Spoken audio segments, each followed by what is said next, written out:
Ouvimos uma primeira leitura tirada da profecia de Daniel, a oração de Azarias, que dizia: Senhor, nós somos reduzidos a nada diante das nações, nós somos humilhados diante de toda a terra, e tudo isso por conta dos nossos pecados.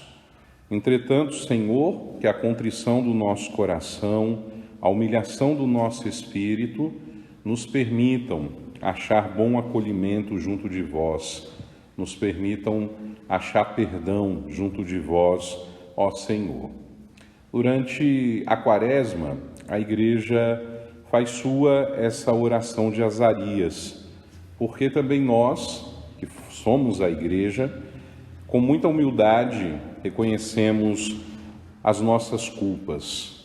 A Igreja reconhece as culpas do seu povo e com igual confiança invoca o perdão, invoca a misericórdia de Deus. Portanto, nós que somos povo de Deus, membros da Igreja, povo cristão, devemos reconhecer as nossas ofensas, devemos reconhecer e confessar que certos desvios desse mundo que nós vivemos são devidos às nossas infidelidades, são devidos à incoerência de vida, das pessoas, da sociedade, com os princípios do Evangelho de nosso Senhor Jesus Cristo.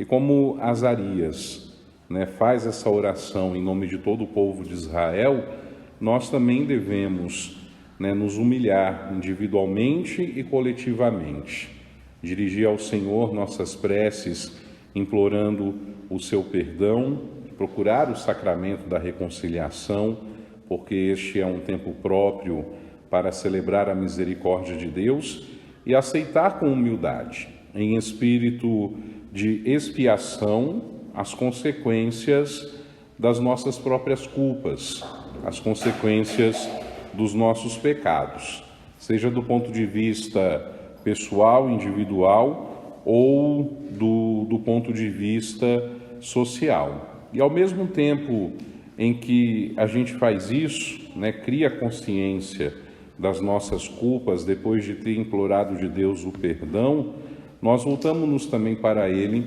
com confiança, implorando para nós e para todos a graça do perdão e da conversão.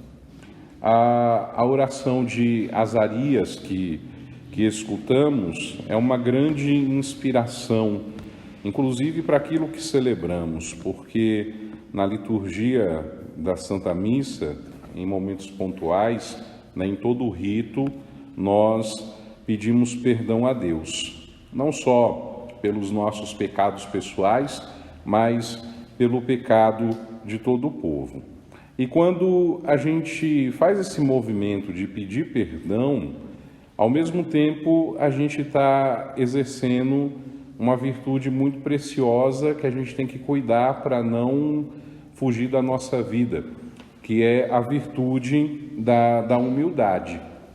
Só é capaz de pedir perdão quem é capaz de se humilhar, não humilhar-se no sentido pejorativo, mas de fazer resplandecer na sua face, na sua voz, nos seus gestos, naquilo que se é e que se tem, esta virtude que nosso Senhor, inclusive, pede a nós no Evangelho que imitemos dele. Copiai de mim, que sou humilde, que sou manso de coração. Essa humildade que é cristã, humildade cristã, ela não encerra o ser humano em si mesmo. A humildade cristã não o leva à desconfiança na misericórdia divina, mas é aquele impulso que atira de modo confiante e filial à misericórdia de Deus. Exercer a virtude da humildade é saber que estamos seguros do amor paterno de Deus. É saber que, como filhos, diante do Pai, Ele sempre está disposto a nos perdoar. desde que a gente volte para Ele com o coração contrito, desde que a gente traga em nós o desejo de termos uma vida melhor. Azarias dizia na sua oração: é de todo o nosso coração que agora vos seguimos, Senhor. É de todo o coração que nós buscamos a vossa face. Por isso, trata-nos com doçura, trata-nos de acordo com as riquezas da vossa misericórdia. São exatamente essas as mesmas disposições que Deus quer em nós, né? Doçura, quer de nós humildade, e essas disposições, não só na nossa vida como um todo, mas sobretudo naquele momento em que a gente se encontra depois de termos os nossos pecados perdoados. É preciso nascer no coração de quem recebe o perdão de Deus, a humildade, os propósitos de conversão, a confiança na misericórdia de Deus, essa docilidade, né, que confia que o Senhor trabalha para o nosso bem, trabalha para a nossa salvação. Assim, a humildade, ela vai abrir o coração à confiança. E justamente porque a gente sabe que nós não podemos contar com as nossas próprias forças, é que nós devemos nos refugiar em Deus com plena confiança. É que nós devemos confiar nele, né? Seguro de encontrarmos nele sempre o auxílio para nós nos erguermos da realidade do pecado quantas vezes forem necessárias e viver os bons propósitos que o Espírito dele mesmo inspira em nossos corações. Realmente, enquanto Deus faz resistência aos corações soberbos, ele não resiste aos corações humildes. Ele os conduz e os ensina qual é o seu caminho, né? O caminho que deve se trilhar da sua misericórdia e da sua palavra. Ainda sobre essa virtude da humildade, nós aprendemos muita coisa com Santa Teresinha do Menino Jesus. Ela escreveu certa vez assim: por mais profunda que seja, a verdadeira humildade não inquieta, nem desassossega, nem produz alvoroço, mas inunda a alma de paz, de suavidade e sossego. Dilata e a dispõe para servir melhor a Deus. Ao contrário, continua Santa Teresinha, a humildade inspirada pelo demônio perturba, tudo atrapalha, tudo revolve e é muito penosa. O que pretende o maligno, penso eu, é convencer-nos de que somos humildes e assim levar-nos, se puder, a desconfiarmos de Deus. Essa humildade inspirada pelo diabo que Santa Teresinha está dizendo é aquela falta de confiança, é a perturbação, né, que às vezes se passa na cabeça e no coração de alguém que levam a pessoa a não amar, que levam a pessoa a desconfiar, né, dos propósitos de Deus, da misericórdia de Deus.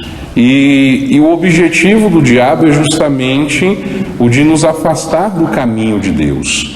O objetivo do diabo é nos afastar do caminho do amor de Deus, é nos dar uma falsa sensação de segurança, de confiança, porque ele quer, né, justamente não só nos afastar de Deus, mas ele trabalha sobretudo com aqueles que jamais, por confiarem em Deus, cederiam àquelas tentações abertas pela realidade do pecado.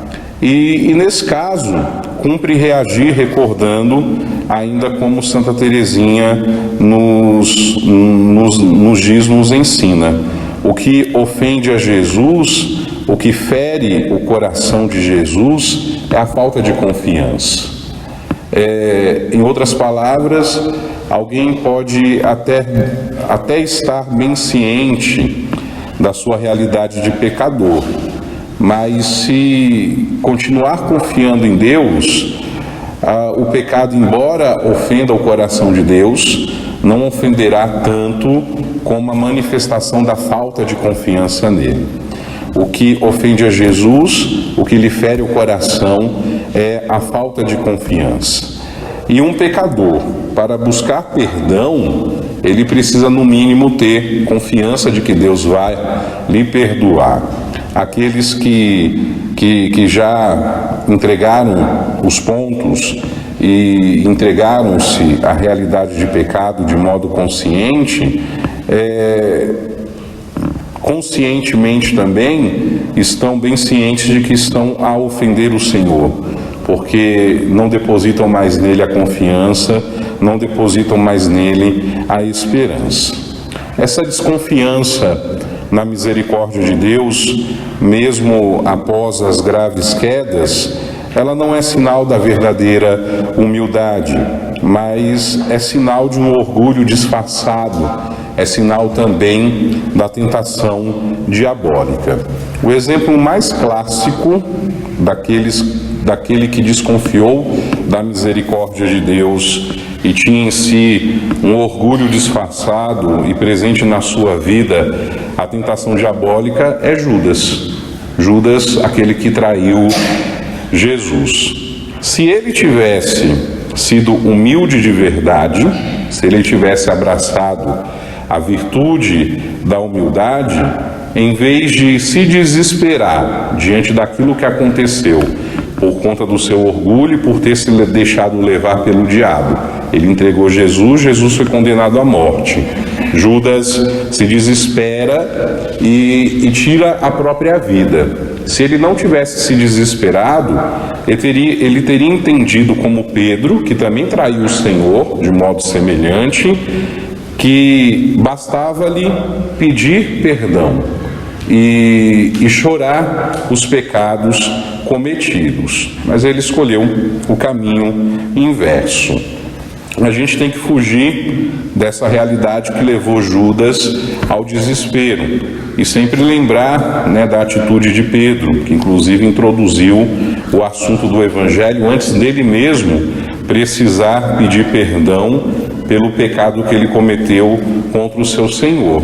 Abrir o coração à realidade dessa humildade, dessa virtude que nos coloca exatamente no lugar aonde nós devemos estar. E esse lugar é diante de Deus. Esse lugar é aquele lugar que a gente se reconhece fracos, miseráveis, pecadores, mas que permanecemos ali confiantes que Deus nos dará o seu perdão e resolverá os nossos dilemas. Quando uma pessoa, depois de tantos propósitos, se vê cair nas mesmas faltas, ou após tantas tentativas não consegue ainda vencer certos defeitos, em vez de indignar-se consigo mesma, devia lembrar-se dessa virtude da humildade, devia humilhar-se. E aí Teresinha do Menino Jesus vai dizer que a humildade é o remédio que cura todas as feridas.